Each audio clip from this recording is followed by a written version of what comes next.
Hello दोस्तों, कैसे हो आप सभी। आशा करती हूँ आप सभी स्वस्थ होंगे। मैं आप सभी का अपने चैनल हिंदी क्लासेस में बहुत बहुत स्वागत करती हूँ। तो भाई आज हम प्रैक्टिस सेट करेंगे। हिंदी साहित्य, एनसीईआरटी और हिंदी व्याकरण का जो प्रैक्टिस सेट है वो हम करेंगे। टोटल हम इसमें 50 क्वेश्चन करेंगे और हर एक प्रैक्टिस सेट में 50 क्वेश्चन आपको मिलेंगे। ठीक है, एक प्रैक्टिस सेट में 270 के लगभग क्वेश्चन है, तो हर एक क्लास में भाई 50 क्वेश्चन आपको मिलेंगे। तो क्लास को ज्यादा से ज्यादा शेयर करें, लाइक करें और कमेंट भी जरूर से जरूर करें और चैनल को भी सब्सक्राइब जरूर से जरूर करें। और आपको क्लास का पीडीएफ टेलीग्राम चैनल पर मिल जाएगा, तो उसको भी ज्वाइन जरूर से जरूर करें भाई। तो पहला क्वेश्चन है, ग्रिम नियम किस भाषा की ध्वनियों से संबंधित है। जो ग्रिम नियम है ये किस भाषा की ध्वनियों से संबंधित है, ये हमें बताना है। तो जर्मनी, फ्रेंच, रूसी या हिंदी। तो जो जर्मन भाषा है इसकी ध्वनियों से संबंधित है ग्रिम नियम। अगला क्वेश्चन है, निम्नलिखित बोलियों को उनकी बोली क्षेत्र से सुमेलित करना है। एक तरफ बोलियां दे रखी है, दूसरी तरफ उनका क्षेत्र दे रखा है, इसको हमें क्या करना, सुमेलित करना है। बांगरू बोली कहाँ पर बोली जाती है, ये रोहतक में बोली जाती है, तो एक का 5। भोजपुरी कहाँ बोली जाती है, छपरा में। एक मिनट रुकते हैं भाई। ए का 5 भोजपुरी छपरा में, तो बी का 4 कुमाऊनी अल्मोड़ा में, सी का 3 खड़ी बोली मेरठ में। मेरठ में भाई, तो डी का 2। तो 5 4 3 2, 5 4 3 2। तो ए ऑप्शन अपना बिल्कुल सही रहेगा। अगला क्वेश्चन है, नागरी लिपि का विकास किस लिपि से हुआ है। जो नागरी लिपि है इसका विकास हमें बताना है, कौन सी लिपि से हुआ है। तो खरोष्टी, ब्राह्मी, नागरी लिपि या हिब्रू। हिब्रू। तो ब्राह्मी लिपि से नागरी लिपि का विकास हुआ है। अगला क्वेश्चन है, निम्नलिखित बोलियों में से कौन सी बोली उत्तर प्रदेश में नहीं बोली जाती। तो कौन सी ऐसी बोली है जो उत्तर प्रदेश में नहीं बोली जाती। तो अवधी, खड़ी बोली, मैथिली या ब्रज। तो मैथिली जो बोली है ये उत्तर प्रदेश में बोली नहीं जाती है। अवधी, खड़ी बोली और ब्रज क्या है, उत्तर प्रदेश में बोली जाती है। अगला क्वेश्चन है, पुरानी हिंदी नामकरण किसने किया है। जो पुरानी हिंदी नामकरण है किसने किया है, हजारी प्रसाद द्विवेदी ने, रामचंद्र शुक्ल ने, या इंशाअल्लाह खान ने, या चंद्रधर शर्मा गुलेरी ने। तो पुरानी हिंदी नाम भाई चंद्रधर शर्मा गुलेरी ने दिया है। अगला क्वेश्चन है, हिंदी को राजभाषा के रूप में मान्यता कब मिली। तो कब मिली भी, 26 जनवरी 1950, 14 सितंबर 1949, 15 अगस्त 1947, 14 सितंबर 1955। तो हिंदी को राजभाषा के रूप में मान्यता 14 सितंबर 1949 को मिली। बी आंसर अपना सही रहेगा। निम्नलिखित बोलियों को उनके भौगोलिक क्षेत्र के साथ सुमेलित कीजिए। ठीक है, बोलियां दे रखी है और उनका क्षेत्र है उसको हमें मिलान करना है। तो जो हड़ौती हड़ौती बोली है ये कहाँ पर बोली जाती है। तो राजस्थान में बोली जाती है, ए का 3 है। बघेली मध्य प्रदेश में, बी का 4। गढ़वाली उत्तराखंड में, सी का 1 हो गया भाई। और कन्नौजी उत्तर प्रदेश में, डी का 2। तो 3 4 1 2। तो 3 4 1 2 हमारे सी ऑप्शन में है। सी ऑप्शन अपना बिल्कुल सही रहेगा। अगला क्वेश्चन है, निम्नलिखित विधि के क्रिया रूपों को उनकी बोलियों के साथ सुमेलित करना है। ठीक है, एक तरफ क्रिया रूप दे रखे हैं, दूसरी तरफ बोली दे रखी है भाई। ठीक है, इसका हमें मिलान करना है। तो देखते हैं, करो। जो करो है ये बांगरू भाषा, सॉरी जो बांगरू बोली है उसमें बोला जाता है। ठीक है, करहू अवधि में, और भाई जो करो ये ब्रज में, और करा भोजपुरी में। तो ए का 4, बी का 3, ए का 4, बी का 3, सी का 5 और डी का 2। तो 4 3 5 2, 4 3 5 2 ए ऑप्शन में है। ए ऑप्शन अपना बिल्कुल सही रहेगा। अगला क्वेश्चन है, पाणिनि ने किस ग्रंथ के द्वारा भाषा को एक रूपता देने का प्रयास किया है। जो पाणिनि है उन्होंने किस ग्रंथ के द्वारा भाषा को एक रूपता देने का प्रयास किया है। तो महाभाष्य, योग वशिष्ठ या बृहस्पति नीति शास्त्र।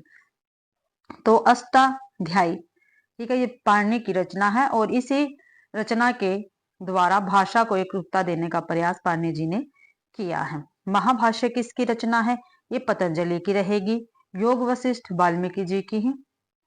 ठीक है, अगला क्वेश्चन है, शब्द रचना में किसका योगदान नहीं होता। भाई जो शब्द की रचना जब हम करते हैं तो इनमें से किसका योगदान नहीं होता। प्रत्यय, धातु, उपसर्ग या पद, तो पद का योगदान नहीं होता है भाई पद शब्द रचना में। अगला क्वेश्चन है, आदिकालीन साहित्य में वीर रस की रचनाओं में प्राय किस भाषा का प्रयोग किया गया है? तो पिंगल, बुंदेली, डिंगल या प्राकृत? तो भाई डिंगल भाषा का प्रयोग किया गया वीर रस की रचनाओं में। और भाई इसके साथ साथ मैंने आपको शब्दानुशासन के लेखक कौन है? रामचंद्र शुक्ल है, हेमचंद्र है, सहपाद है या स्वयंभू है? तो शब्दानुशासन के लेखक है हेमचंद्र। कौन है भाई? हेमचंद्र है भाई। ठीक है, एक क्वेश्चन और भाई, एक मिनट को। जो योग वशिष्ठ बताइए तो मैंने वाल्मीकि की बताई है। जो भाषा योग वशिष्ठ है, ठीक है, भाषा योग वशिष्ठ, ये रचना भी काफी बार पेपर में पूछी गई है। यह है राम प्रसाद निरंजनी की रचना। ठीक है, राम प्रसाद निरंजनी जी की रचना है ये।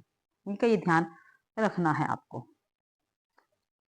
अब रामचंद्र शुक्ल जी का कौन सा ग्रंथ है? काफी महत्वपूर्ण है, हिंदी साहित्य का इतिहास। सहपाद का कौन सा है? दोहा कोश है। और स्वयंभू का पवन चरियो भाई। अगला क्वेश्चन है, खालिक बारी किसकी रचना है? जो खालिक बारिक है ये किसकी रचना है? खालिक खलक रहीम, अमीर खुसरो या अकबर? तो खालिक बारी भाई अमीर खुसरो की रचना रहेगी। रहीम की कौन सी है? बरवेनाई का भेद, खेल खेत कौतुकम, ठीक है, नगर शोभा। ठीक है, ये रहीम जी की काफी महत्वपूर्ण रचना है। अगला क्वेश्चन, इनमें से कौन सा युगम संगत है? जो सही है वो युगम हमें बताना है। तो बीसल देव रासो नरपति नाल की रचना बिल्कुल सही है। खुमार रासो जगनिक की रचना नहीं है, ये दलपति विजय की रचना रहेगी। ठीक है, विजयपाल रासो है भाई, ये नल सिंह की रचना है। किसकी है? नल सिंह की रचना है विजयपाल रासो। और जो चंद्र बरदाई जी हैं इनकी रचना है पृथ्वीराज रासो। ठीक है, परमार रासो किसकी है? ये जगनिक की है। ये किसकी है? जगनिक की रचना रहेगी।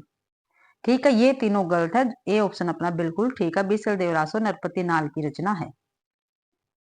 अगला क्वेश्चन है, डिंगल भाषा का संबंध किस साहित्य से है? जो डिंगल भाषा है इसका संबंध किससे है? तो राजस्थानी साहित्य से है डिंगल भाषा का संबंध भाई। 50 क्वेश्चन करेंगे। ठीक है, धैर्य बनाकर क्लास को जरूर से जरूर देखें। रासो शब्द की उत्पत्ति रसायन से किसने मानी है? ठीक है, जो रासो शब्द है इसकी उत्पत्ति रसायन से किसने मानी है? और रसायन के साथ साथ रास या रासो, ठीक है, तो किसने मानी है? रामचंद्र शुक्ल जी ने माना है। रासो शब्द की उत्पत्ति रसायन, रास या रासो से। और रासो शब्द की उत्पत्ति गारसा दत्तासी ने किससे मानी है? तो गारसा दत्तासी ने मानी है राजसूय से। ठीक है, पंडित हरप्रसाद शास्त्री ने राजयश से दी। अगला क्वेश्चन है, जो मैंने थ्योरी क्लास करवाई है वो मैंने अच्छी तरह डिटेल से करवाई है। प्लीज आप जाके मेरे चैनल पर जरूर से जरूर देखें, प्लेलिस्ट बनी हुई है, वहां पे आप जाके देख सकते हैं, आपको थ्योरी क्लास मिल जाएगी। आदिकालीन रचनाओं का सही अनुक्रम कौन सा है? ठीक है, आदिकालीन रचनाएं हैं भाई भारतेश्वर, बाहुबली रास, स्थूलीभद्र रास, नेमिनाथ रास और संगीत रत्नाकर। ठीक है, इनका हमें क्रम बताना है। देखो, जो भरतेश्वर बाहुबली रास है ये 12वीं सदी की है। स्थूलीभद्र रास ये 1209 ईस्वी की है। ठीक है, नेमिनाथ 1260 की है। और जो संगीत रत्नाकर है 13वीं शताब्दी की है भाई। ठीक है, ये आपको ध्यान रखना है, तो ए ऑप्शन ही ठीक रहेगा। भरतेश्वर बाहुबली रास 12वीं, स्थूलीभद्र रास 1209, नेमिनाथ रास 1260 और संगीत रत्नाकर ये 13वीं शताब्दी की रहेगी भाई। भरतेश्वर बाहुबली रास के रचनाकार कौन है? शालीभद्र सूर्य जी रहेंगे। स्थूलीभद्र रास के रचनाकार कौन है? जिनधर्म सूरी रहेंगे। ठीक है, नेमिनाथ रास के कौन है? सुमति गण है। और संगीत रत्नाकर के रचनाकार पंडित सारंगधर देव रहेंगे भाई, ये आपको ध्यान रखना है। अगला क्वेश्चन देखते हैं, 118वां। पुष्यदंत किस शताब्दी के कवि हैं? जो पुष्यदंत है किस शताब्दी के कवि है ये हमें बताना। 8वीं शताब्दी, 7वीं शताब्दी, 10वीं शताब्दी या 11वीं शताब्दी? तो पुष्यदंत 10वीं शताब्दी के कवि रहेंगे। अगला क्वेश्चन है, रचना काल की दृष्टि से निम्नलिखित कृतियों का सही अनुक्रम क्या है? रचना काल की दृष्टि से निम्नलिखित कृतियों का सही अनुक्रम क्या है? कुवलयमाला कथा, राउलबेल, उक्ति व्यक्ति प्रकरण या वर्ण रत्नाकर। तो भाई ये ऑप्शन अपना बिल्कुल सही रहेगा। ठीक है, कि जो कुवलयमाला है भाई 779 ईस्वी की है, राउलबेल 10वीं की, ठीक है, उक्ति व्यक्तिकरण 11वीं की, और जो वर्ण रत्नाकर है ये 1324 ईस्वी की रहेगी। ठीक है, तो ये ऑप्शन अपना बिल्कुल ठीक रहेगा। और कुवलयमाला कथा जो है ये रचना उद्योतन सूरी की है, राउलबेल रोड़ा कवि की रहेगी, उक्ति व्यक्ति प्रकरण दामोदर शर्मा की है, और वर्ण रत्नाकर किसकी है? ज्योतिश्वर ठाकुर जी की रचना रहेगी। ठीक है, तो ए ऑप्शन अपना बिल्कुल सही है। अगला क्वेश्चन है, निम्नलिखित कवियों को उनकी कृतियों के साथ सुमेलित कीजिए। ठीक है, देखते हैं। स्वयंभू, इनकी रचना है प्रवचरियों, पीछे मैं आपको बता चुकी हूँ। पुष्पदंत, महापुराण, ठीक है, तो बी का 3। अब्दुल रहमान, संदेश रासक, सी का 1। सबरपा, जो सबरपा है इनकी रचना है चर्या पद, तो डी का 5। तो राउलबेल किसके? अभी ऊपर हमने देखा है रोड़ा कवि की है। ठीक है, तो 2 3 1 5, 2 3 1 5 बी आंसर अपना बिल्कुल सही रहेगा भाई। अगला क्वेश्चन है, इनमें से कौन वैष्णव भक्ति का आचार्य नहीं है?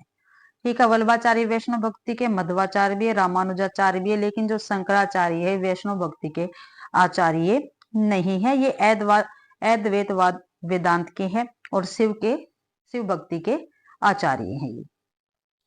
अगला क्वेश्चन है, केशव कहीं न जाई का कहिए, देखत तब रचना विचित्र अति समुझी मन ही मन रही है।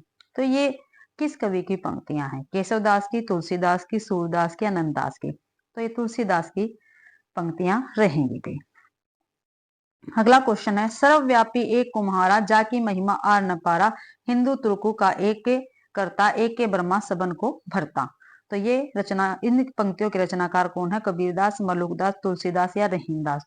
तो ये पंक्तियों के रचनाकार मलुकदास भी रहेंगे। सर्वव्यापी एक कुम्हारा, ठीक है, काफी महत्वपूर्ण ये पंक्तियां हैं। और जो कबीरदास है इनकी एक काफी महत्वपूर्ण पंक्ति है, ठीक है, नैया बीच नदिया डूबती जाए। ठीक है, काफी महत्वपूर्ण है भाई ये पंक्ति, पेपर में पूछी गई है। ठीक है, रहीम जी की है, तब लग ही जीवो भलो देवो हो सो नव गीत भाई। ठीक है, ये ध्यान रखना है। अगला क्वेश्चन है, इनमें से कौन सी रचना अवधि में नहीं है? ठीक है, कौन सी रचना अवधि में नहीं है भाई, ये हमें बताना है। पद्मावत, मधुमालती, कवितावली या नूर जवाहर? तो जो कवितावली है ये अवधि में नहीं है, ब्रज भाषा में है, और ये तुलसीदास जी की रचना रहेगी। तुलसीदास जी की 12 प्रमाणिक रचनाएं हैं, 12 में से 6 तो अवधि भाषा में और 6 ब्रज भाषा में है। ठीक है, ये आपको ध्यान रखना है। पद्मावत किसकी है? जायसी जी की है। मधुमालती मंजन की है। नूर जवाहिर किसकी है? कासिम शाह की रचना रहेगी भी। अगला क्वेश्चन है, इनमें कौन बावरी पंथ से संबंधित नहीं है? ठीक है, बावरी पंथ से संबंधित कौन नहीं है ये हमें बताना है। बुल्ला साहब तो है, बुलाल साहब भी है, सत साहेब भी है, लेकिन पलटू साहब नहीं है बावरी पंथ से संबंधित। अगला क्वेश्चन है, निम्नलिखित रचनाओं का काल क्रमानुसार सही अनुक्रम लिखिए। ठीक है, काल क्रमानुसार सही अनुक्रम हमें बताना है। तो भाई सबसे पहले बीसल देव रासो आएगा क्योंकि आदिकाल का है, आखिरी कलाम है, फिर वैराग्य संदीपनी भक्ति काल का, फिर बरवे नायिका भेद ये रीति काल का ग्रंथ है। ऐसे भी हम कर सकते हैं। बीसल देव रासो के कवि का क्या नाम है? नरपति नाल है। आखिरी कलाम जायसी जी का है। वैराग्य संदीपनी तुलसीदास जी की है, और बरवे नायिका भेद किसकी है? रहीम जी की रहेंगी। तो बी ऑप्शन अपना बिल्कुल सही रहेगा। अगला क्वेश्चन है, निम्नलिखित रचनाओं को उनके कवियों के साथ सुमेलित करना। एक तरफ रचना दे रखी, दूसरी तरफ कवि दे रखे हैं भाई, इनको क्या करना? सुमेलित करना हमें। तो हंसावली किसकी है? कवि असाइथ की है, तो ए का 3। चंदायन मुल्ला दाऊद, बी का 4। सत्यवती ये है ईश्वरदास की, सी का 2। मिर्गावती कुतुबन की है, तो डी का 1। तो 3 4 2 1, 3 4 2 1 ए ऑप्शन में है। ए ऑप्शन बिल्कुल सही है अपना। अगला क्वेश्चन है, नंददास की किस रचना का संबंध नायक नायिका भेद से है? तो कौन सी ऐसी रचना है नंददास जी की जिसका संबंध नायक नायिका भेद से है? रास पंचाधाई, रसमंजरी, श्याम सगाई या भंवर गीत। ठीक है, तो जो रसमंजरी है नंददास की, उसका संबंध नायक नायिका भेद से है, तो बी ऑप्शन अपना बिल्कुल सही रहेगा। और ये चारों के चारों रचनाएं नंददास जी की है भाई। अगला क्वेश्चन है, सूफी काव्य का उद्देश्य है, तो जो सूफी काव्य इसका उद्देश्य क्या है? प्रेम निरूपण। ये ऑप्शन बिल्कुल सही है। अष्टशाप के कवियों में प्रथम नियुक्त कीर्तनकार कवि कौन है? ठीक है भाई, प्रथम नियुक्त कीर्तनकार कवि कौन है? तो नंददास है, कृष्णदास है, सूरदास है या कुंभनदास है? तो सूरदास जी रहेंगे। सी आंसर अपना बिल्कुल सही है। और जो भाई अष्टशाप की स्थापना है ये विठल नाथ ने की थी 1565 ईस्वी में। ठीक है, 4 कवि इनके खुद के थे विठल नाथ के, और 4 कवि इनके पिता के थे वल्लभाचार्य के। ठीक है, इनका क्रम और लिख लो क्योंकि पेपर में पूछा जाता है, पहले भी मैंने आपको बता रखा है। ठीक है, और जो अष्टशाप के कवि हैं इनमें जो वल्लभाचार्य के कवि हैं उनको नोट करें आप। कुंभनदास 1468 में इनका जन्म हुआ, सूरदास 1478 में इनका जन्म हुआ, परमानंदास 1493 में इनका जन्म हुआ, और कृष्णदास जो 1496 में इनका जन्म हुआ भाई। तो ये वल्लभाचार्य जी के 4 कवि थे, शिष्य थे सॉरी। और फिर है विठलनाथ के। ठीक है, गोविंद स्वामी इनका 1505 में इनका जन्म हुआ, छीत स्वामी 1515 में हुआ, और जो चतुर्बुदास है इनका 1530 में हुआ, और नंददास का 1533 में जन्म हुआ। ये विठलनाथ के शिष्य थे भाई। ठीक, अगला क्वेश्चन देखते हैं। अमिये हलाहल मद भरे श्वेत श्याम रत्नार, जियत मरत झुकी झुकी परत जेही चितवत एक बार। तो उपयुक्त पंक्तियां किसकी है? तो ये रसलीन जी की पंक्तियां रहेंगी और काफी महत्वपूर्ण पंक्तियां हैं ये। अगला क्वेश्चन, निम्नलिखित में से किस कवि ने लक्षण ग्रंथ नहीं लिखे हैं? ठीक है, तो कौन सा ऐसा कवि जिन्होंने लक्षण ग्रंथ नहीं लिखे? देव, पद्माकर, भूषण या बिहारी? तो बिहारी दास जी ऐसे कवि हैं जिन्होंने लक्षण ग्रंथ नहीं लिखे, क्योंकि ये रीति सिद्ध कवि थे और इन्होंने एक ही रचना लिखी है। ठीक है, बिहारी सतसई। अगला क्वेश्चन देखते हैं, बरवे नायिका भेद का रचनाकार कौन है? तो मैंने पीछे भी आपको बताया कौन है भाई, रहीम जी रहेंगे। कौन है? रहीम जी है। और रसलीन जी की 2 काफी महत्वपूर्ण रचनाएं हैं, एक तो अंगदर्पण और एक रस प्रबोध। ठीक है, और जो मतीराम है इनकी काफी महत्वपूर्ण रचना ललित ललाम, ठीक है, और रसराज। बिहारी जी की मैंने आपको बताई दी है, बिहारी सतसई। अगला क्वेश्चन, निम्नलिखित काव्य ग्रंथों को उनके रचनाकारों के साथ सुमेलित कीजिए। तो काव्य ग्रंथ और रचनाकार, हितरंगिनी कृपाराम की है, ए का 3, प्रेम वाटिका रसखान की रहेगी, बी का 4, मदनाष्टक रहीम जी की रहेगी, सी का 1, अंगदर्पण रसलीन की रहेगी, मैंने ऊपर भी आपको बताया है, और बिहारी की बिहारी सतसई, और उसमें 719 दोहे हैं। ठीक है, 3 4 1 2, ए ऑप्शन अपना बिल्कुल सही है। अगला क्वेश्चन है, रावे रूप की रीति अनुप न्यो न्यो लागत जो जो निहारिये। तो एक पंक्ति किसकी है? तो ये घनानंद जी की पंक्ति रहेगी, रावरी रूप की रीति अनुप न्यो न्यो लागत जो जो निहारे। किसकी पंक्ति है? घनानंद जी की पंक्ति है। ठीक है, आप कहीं पे नोट कर सकते हैं, पंक्तियां पेपर में पूछी जाती है। बोधा जी की पंक्ति है, काफी महत्वपूर्ण पंक्ति है, आप नोट कर लो। यह प्रेम को पंथ कराल महातरवारी की धार पे धावन हो। ठीक है, धावना है। और जो देव जी हैं इनके काफी महत्वपूर्ण पंक्ति और काफी बार पेपर में पूछी गई है। अभिधा उत्तम काव्य है, मध्य लक्षणालीन, अधम व्यंजना रस विरस उल्टी कहते नवीन। तो ये देव जी की काफी महत्वपूर्ण पंक्ति है। ठाकुर जी की पंक्ति काफी महत्वपूर्ण है, आप लिख लो क्योंकि पेपर में पूछी जाती है ये भी। डेढ़ सौ बनाए आए मेल मिलत सभा के बीच, लोक कवित की वो खेल करी जानो है। तो ये ठाकुर जी की रहेगी पंक्ति। अगला क्वेश्चन है, निम्नलिखित में से कौन आचार्य कवि नहीं है? तो आचार्य कवि कौन है? केशवदास तो है, भिखारी दास भी है, चिंतामणि भी, लेकिन ब्रजवासी दास आचार्य कवि नहीं है। अगला क्वेश्चन है, भाषा परवीन सुछंद सदा रहे सौघन जी के कवित बखाने। पंक्ति है क्या भी? भाषा परवीन सुछंद सदा रहे सौघन जी के कवित बखाने। पंक्ति किसकी है? तो घनानंद की है, बोधा की, रत्नाकर की है, ब्रजरतन दास की। तो ब्रजरतन दास की पंक्तियां रहेगी।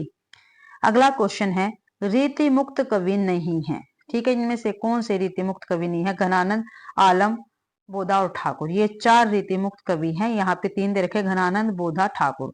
आलम नहीं दे रखे। जसवंत जी ये रीति मुक्त कवि नहीं है, ये रीति बद्ध कवि के अंतर्गत आते हैं भाई। अगला क्वेश्चन है, पंक्तियों के साथ कवियों का सुमेलन करना है। पंक्तियां दे रखी है भाई और उसके साथ जो कवि है इनका हमें मिलान करना है। ठीक है, तो देखते हैं। शेष महेश गणेश दिनेश, तो ये रसखान जी की पंक्ति का, शेष महेश गणेश दिनेश ये रसखान की है, तो ए का 4। मन लेत पे देत छटाकने, ये घनानंद की है, बी का 3। जैसे उड़ी जहाज को पंछी, ये सूरदास जी की, सी का 1। गिरा एन एन नैन बिनु पानी, ये तुलसीदास की पंक्ति रहेगी, तो डी का 2। तो 4 3 1 2, तो 4 3 1 2 बी आंसर अपना सही रहेगा। अगला क्वेश्चन देखते हैं। निम्नलिखित पंक्तियों के साथ उनके कवियों का सुमेलित करना है। तो पंक्तियां दे रखे हैं और कवि दे रखे हैं भाई, सभी की सभी को इनको एक ही उसमें ले आते हैं। हाँ, ये रहे। साई के सब जीव है कीरी, कुंजर दोय। ठीक है, अभी साई के सब जीव है कीरी, कुंजर दोय, तो कबीरदास जी की पंक्ति है। एक का 2। देसिल बहना सब जन मिठा, ये है विद्यापति जी का। भूषण विनु न विराजी, कविता बनीता मित, ये कवि केशवदास का है, सी का 4। नैन नचाए कहीं मुस्काए, लला फिराइयो खेलन हो रही है, पद्माकर जी का रहेगा, तो डी का 3 भाई। ठीक है, तो 2 1 4 3, 2 1 4 3 डी ऑप्शन में है, डी ऑप्शन अपना सही रहेगा। जो बिहारी है इनकी पंक्ति और देख लेते हैं, काफी महत्वपूर्ण पंक्ति है इनकी भी, और पेपर में काफी बार पूछी गई है, आप कहीं पर नोट कर सकते हैं। नहीं पराग नहीं मधुर मधुर, नहीं विकास यही काल, अली कली ही सो बंधियो, आगे कौन हवाल, तो बिहारी दास की पंक्ति है ये। अगला क्वेश्चन है, प्रसादकृत प्रलय की छाया की विषय वस्तु के केंद्र में है। जो प्रसाद जयशंकर प्रसाद द्वारा रची गई रचना है प्रलय की छाया, इसके विषय वस्तु के केंद्र में कौन है। तो महाराणा प्रताप का प्रभाव नहीं, पद्मनी का अग्निदान नहीं, जल प्रलय नहीं, रानी कमलावती का पश्चाताप, ये प्रलय की छाया की विषय वस्तु के केंद्र में है, रानी कमलावती का पश्चाताप, डी आंसर अपना सही रहेगा। अगला क्वेश्चन, निम्नलिखित काव्य पंक्तियों को उनके रचनाकारों के साथ सुमेलित कीजिए। पंक्तियां और कवि। ठीक है, पंक्तियां और कवि देख लेते हैं भाई सभी को एक साथ में। सजनी मधुर निज तव दे, कैसे मिलूं अभिमानी मैं, तो ये महादेवी जी की पंक्ति है। प्रिय के हाथ लगाए जागी, ऐसे मैं सो गई अभागी, ये सॉरी भाई ये सूर्यकांत त्रिपाठी निराला जी की पंक्ति है, तो बी का 3। तो अब तक सोई है आली, आंखों में भरे विहार विहागरी, तो जयशंकर प्रसाद की है, ये सी का 1। कहो तुम रूप सी कौन, व्योम से उतर रही चुपचाप, ये सुमित्रानंदन पंत की पंक्तियां हैं, तो 4 3 1 2, 4 3 1 2, 4 3 1 2 बी आंसर बिल्कुल ठीक है, विद्यापति जी की पंक्ति रहेगी, इसको भी लिख लेते हैं, काफी महत्वपूर्ण पंक्ति है इनकी। ये भी इनकी पंक्ति है, माधव हम परिणाम निराशा, क्या भी माधव हम परिणाम निराशा, और काफी बार पेपर में पूछी गई है ये पंक्ति। ठीक है, विद्यापति जी की है ये। आगे देखते हैं अगला क्वेश्चन, निम्नलिखित पंक्तियों को उनके लेखकों के साथ सुमेलित कीजिए। पंक्तियां दे रखी है और लेखक दे रखे हैं, देख लो भाई इस सेट में कितनी काफी पंक्तियां आ चुकी है जो पेपर में अक्सर पूछी जाती हैं। तो देखते हैं, अब अभिव्यक्ति के सारे खतरे उठाने ही होंगे, तोड़ने होंगे मठ, तो ये मुक्ति बोध जी की है, 1 का 4। सब ने भी अलग अलग संगीत सुना, ठीक है, ये आज्ञे जी की है, असाध्य वीणा से है। नैन में जिसके जलद वह त्रिश चातक हूं, ये महादेव वर्मा जी की। आगे है, ऐसा निपात से शासित उन्नत शत शत वीर, तो ये किसकी है, ये निराला जी की है, तो डी का 3 भाई। तो 4 1 2 4 1 2 3, तो 4 1 2 3 सी आंसर में है, सी ऑप्शन में, सी ऑप्शन बिल्कुल सही रहेगा। कुंवर नारायण जी की काफी महत्वपूर्ण पंक्ति देख लेते हैं, दुनिया में भाषाएं भले अनेक हो, किंतु प्यार की तो एक ही भाषा है, ये आपको ध्यान रखना है। ठीक है, ये कुंवर नारायण जी की पंक्ति है। अगला क्वेश्चन है, काल क्रम की दृष्टि से अज्ञे के निम्नलिखित काव्य संग्रह का सही अनुक्रम बताना। अभी अज्ञे जी के काव्य संग्रह दे रखे, इनका अनुक्रम हमें बताना है। कितनी नाव में कितनी बार, इत्येलम, सागर मुद्रा, हरि घास पर शनबर, ये सभी अज्ञे जी के काव्य संग्रह हैं। ठीक है, ये हमें बताना है। वो कितनी नाव में कितनी बार 1967 में है, इत्येलम 1946, सागर मुद्रा 1970, हरि घास पर शनबर 1949 से। तो सबसे पहले 1946 आएगा, इत्येलम, फिर हरि घास पर शनबर। तो इत्येलम, हरी घास पर शनबर कितने नाव में कितने बार, ये डी ऑप्शन में है। डी ऑप्शन अपना बिल्कुल सही है। आगे है, निम्नलिखित काव्य ग्रंथों को उनके रचनाकारों के साथ सुमेलित कीजिए। काव्य ग्रंथ और रचनाकार दे रखे हैं, ये देख लेते हैं हम, इनको सुमेलित करते हैं। सतरंगिणी, ये भाई बच्चन सिंह जी है, उनकी रचना है। सतरंगे पंखों वाली, ये नागार्जुन जी की है। अणिमा, ठीक है, जो अणिमा है ये निराला जी की रहेगी। और रित भरा, सॉरी रित भरा, ये केदारनाथ मिश्र प्रभात जी की रचना रहेगी। तो 3 4 1 2, ठीक है। और बाल कृष्ण शर्मा नवीन जी के देख लेते हैं, 1 मिनट को भी 3 4 1 2 पहले मिलान कर लेते हैं। बी आंसर सही है। अब जो बाल कृष्ण शर्मा नवीन है, इनकी रचना देख लेते हैं। इनकी रचना है काफी महत्वपूर्ण, कुमकुम, रश्मि रेखा, कवासी और हम विस्पाई जन्म के, ये बाल कृष्ण शर्मा नवीन जी की रचनाएं रहेंगी वे। अगला क्वेश्चन है, निम्नलिखित में से कौन एक महाकाव्य नहीं है। ठीक है, जो महाकाव्य नहीं है वो बताना है। लोकायतन महाकाव्य सुमित्रानंदन पंत का है। रामदूत महाकाव्य है, कुंवर चंद प्रकाश जी का है। गंगा अवतरण भी महाकाव्य जगन्नाथ दास रत्नाकर का, लेकिन कुरुक्षेत्र जो है ये महाकाव्य की श्रेणी में नहीं आता, ये रामधारी सिंह दिनकर जी का रहेगा। भाई दी आंसर बिल्कुल सही है। आगे पंक्तियां दे रखी है, जनगणमन अधिनायक जय है, प्रजा विचित्र तुम्हारी, भूख भूख चिल्लाने वाले, अशुभ अमंगल कारी। इन पंक्तियों के रचनाकार कौन है, तो इन पंक्तियों के रचनाकार है नागार्जुन। बी आंसर अपना सही रहेगा, नागार्जुन जी है इन पंक्तियों की रचना। इनकी रचनाएं है अकाल और सारस, सॉरी आकाश, अकाल और उसके बाद, ठीक है। केदारनाथ अग्रवाल के हैं, युग की गंगा, नदी के बादल, ठीक है। जगन्नाथ केदारनाथ सिंह की है, जमीन पक रही है। और धूमल जी की है, संसद से सड़क तक, कर सुनना मुझे, ठीक है। काफी महत्वपूर्ण रचनाएं हैं इनकी भी। अगला क्वेश्चन है, झांकियां निकलती है ढोंग अविश्वास की, बदबू आती है मरी हुई बात की, इस हवा में अब नहीं डोलूंगा, नहीं नहीं मैं ये खिड़की नहीं खोलूंगा। ये पंक्तियां किसकी है, तो ये पंक्तियां है सर्वेश्वर दयाल सक्सेना जी की है। ठीक है, अब इनकी रचनाएं देख लेते हैं। प्रभाकर माचवे, जो इनकी रचना है, एक तो नाटक नाट्य चर्चा, और एक इनकी काफी महत्वपूर्ण है एक तारा।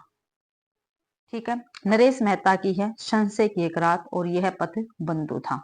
भारत भूषण अग्रवाल की है उतना वह सूरज है, जागते रहो ओ प्रस्तुत मन भई। और सर्वेश्वर दयाल सक्सेना की है काठ की घंटियां एक सुनी नाव। जो काफी महत्वपूर्ण है, मैं वही बताती हूँ आपको।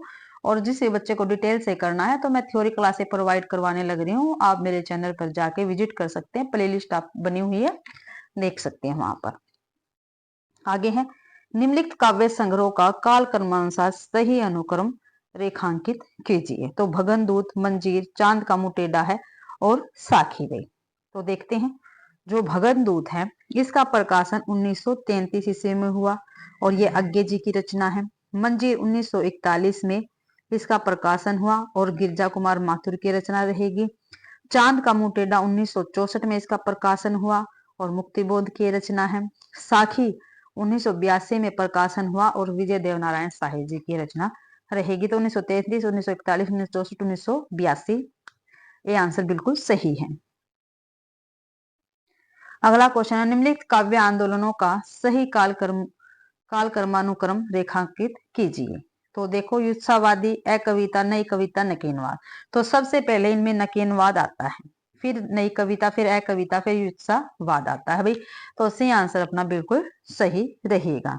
एक आज हम 150 तक के क्वेश्चन करेंगे, क्योंकि मैंने आपको बताया था हर प्रैक्टिस सेट में हम 50 क्वेश्चन ही करेंगे भाई। ठीक है, आशा करती हूँ भाई आप सभी को ये क्लास पसंद आई होगी। अगर आप सभी को क्लास पसंद आती है तो प्लीज क्लास को ज्यादा से ज्यादा शेयर करें, लाइक करें और कमेंट भी जरूर से जरूर करें और चैनल को भी सब्सक्राइब जरूर से जरूर करें भाई। ठीक है, आप सभी का क्लास देखने के लिए बहुत बहुत धन्यवाद।